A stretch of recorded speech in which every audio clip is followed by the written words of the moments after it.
Well, hello, everyone, and welcome again to another Watson Graduate School of Management alumni highlight piece. And I'd like to welcome our special guest today, Matt Levitt. Matt, thanks so much for joining. Absolutely. It's great to be here and connect again. Yeah, and Matt, you're a 2017 alum. Was that May or December of 2017? It was December. I graduated in the fall semester that year.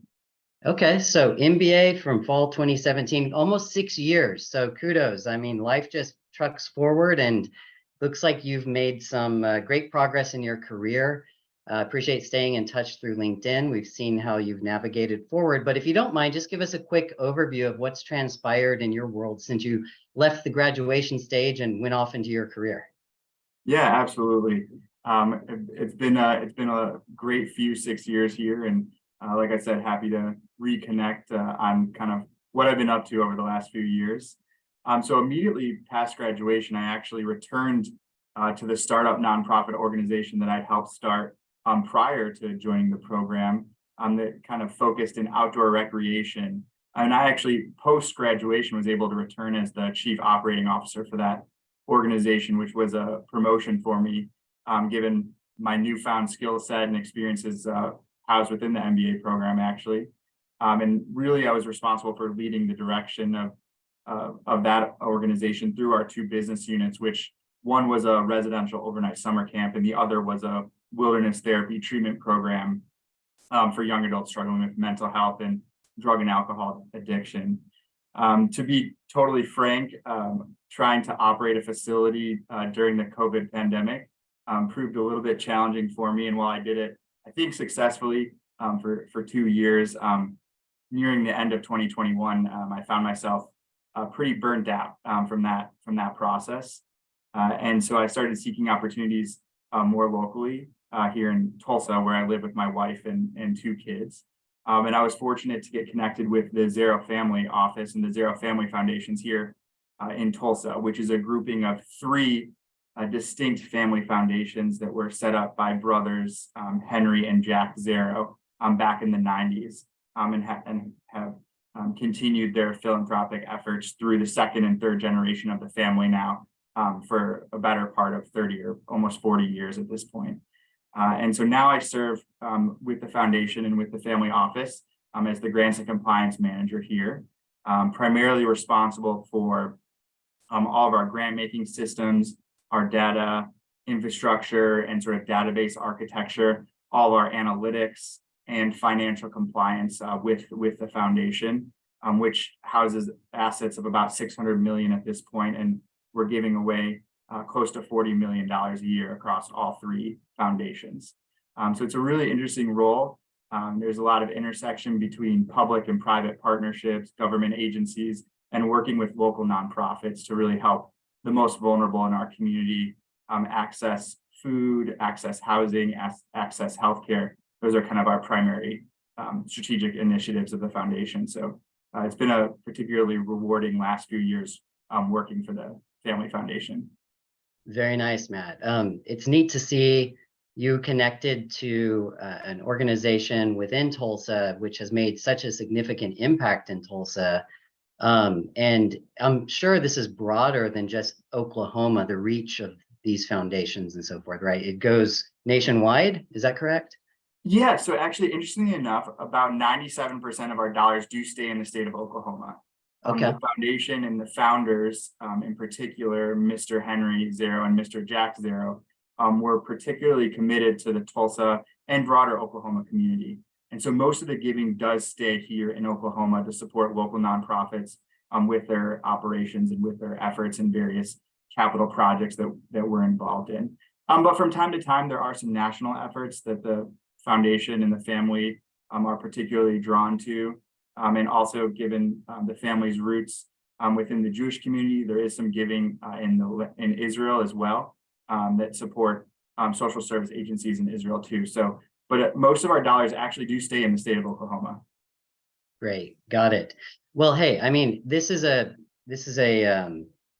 important function of Tulsa and in our area. You being in the grants manager and compliance manager type role, you're a major part, I think, of what's happening within this philanthropic effort. So like you personally, from a professional standpoint, how rewarding does that feel to be playing that key role in this whole picture?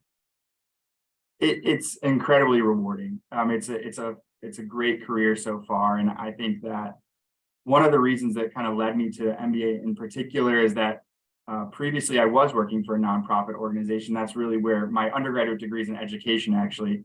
And increasingly, I saw that nonprofits were led by very passionate people and very committed people, but they often sort of lack the business experience to maximize the impact that they were having in their community. We talk about maximizing shareholder value, but a nonprofit needs to maximize the impact that they're having in their community. And that's why I thought the coupling with the MBA program, as well as I know OSU has the certificate in nonprofit management as well that you can add as part of the graduate degree, was a great coupling of experiences for me, knowing that I wanted to go back into the nonprofit community and kind of add that value, and especially that business value. And part of my role with compliance work is really looking and helping nonprofits assess their financial health. And some of the skills and experiences that I had in the MBA program directly translate to that work now, looking at 990s of organizations, looking through audits of organizations, and helping them assess their own financial health. That's something that we provide to our grantees, and working with them to make strides in improving the financial health of their organization. It's incredibly rewarding work because these are our neighbors here in Tulsa, for me in particular. These are the neighbors and caring for those who are most vulnerable. And again, that kind of stems from the strategic priorities that the Zarrow family has set forth for us as the employees of the family and of the foundation, to really work with the most vulnerable populations in our community. And that's something that is incredibly rewarding, and I think most would find rewarding as well. Yeah, and Matt, let me ask you this. I know that a lot of people who get involved with nonprofits operate because of the generosity perspective that they have, or that the organization has. And so that with us at Oklahoma State University having the nonprofit management option, whether it's a concentration in the MBA or the certificate, as you mentioned, we get a lot of people contacting us saying, I'd like to segue into this field or something that touches nonprofits and so forth. So from your kind of trail that you've taken into working within the Zarrow Foundation, what kind of advice would you give to people who want to get involved in nonprofits or would like to be employed at a nonprofit and pick up an MBA, for example? Do you have any thoughts that you'd like to share?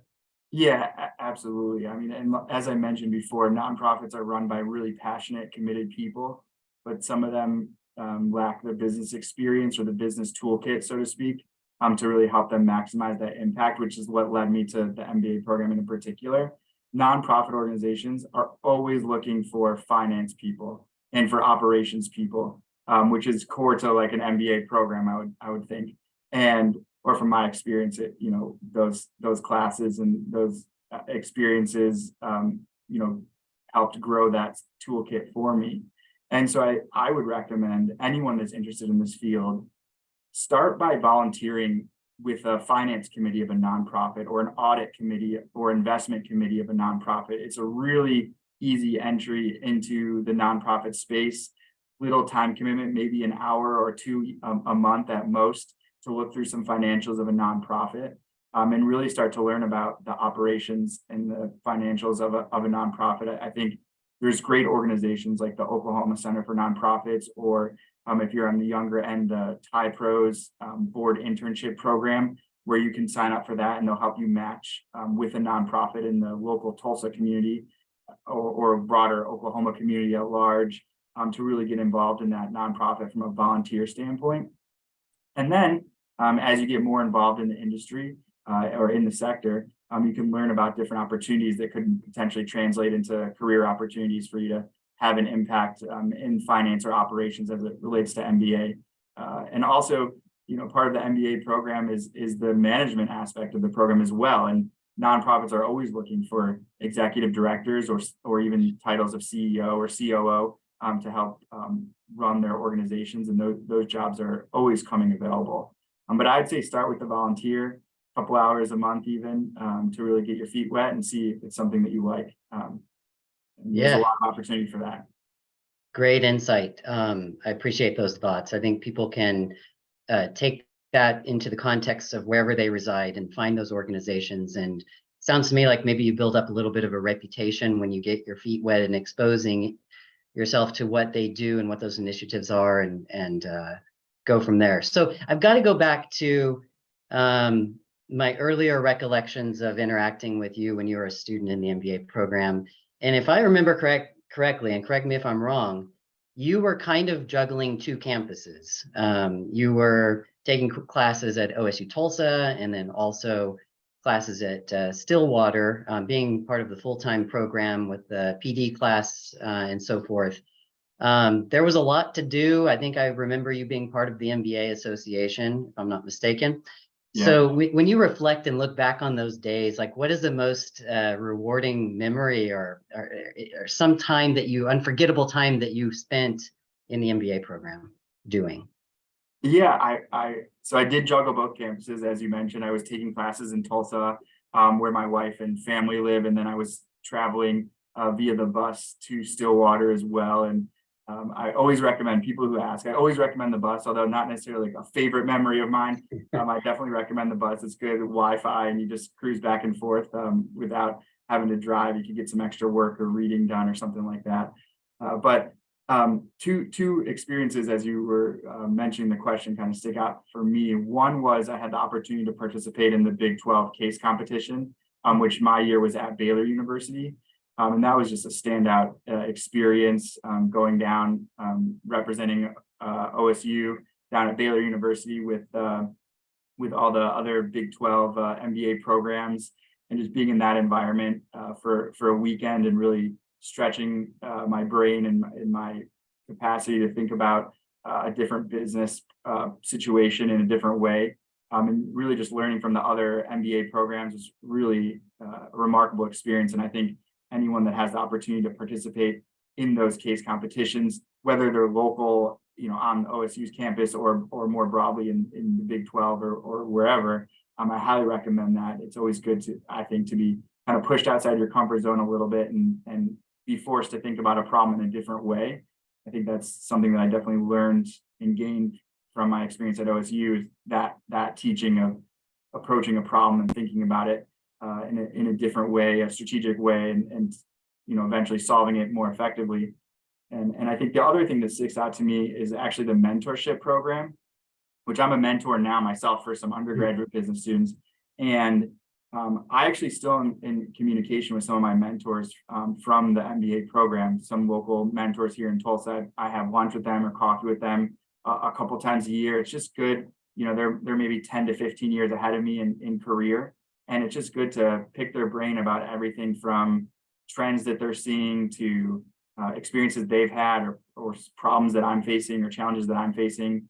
They're able to give insight still. And I think I've always believed, and something that I learned through the OSU MBA program, that the more people and connections that you can make, the better off you're going to be. The more perspective that you're able to create and cultivate through those connections, I think will help you along the way to be a better manager and to be a better problem solver.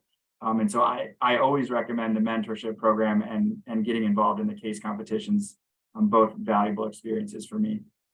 Matt, I think that's very prudent advice, and especially post 2020, 2022 era, we've had, people needing to re-engage and finding the value of re-engaging. And so I think any student who takes those two initiatives forward in any master's programs that they're in, so long as there is a competition option pathway, but definitely the mentoring program, that's going to benefit them for the long haul. You've just demonstrated it. You proved it. We're so proud of what you've accomplished post-completion. I know it's probably only just the beginning. There's so many great years ahead of what you're going to go out and accomplish. And thank you for contributing back to the students now as being a mentor yourself. And we hope to keep in touch. Thanks again, Matt. It's been a pleasure speaking with you. Yeah, absolutely. And go Pokes.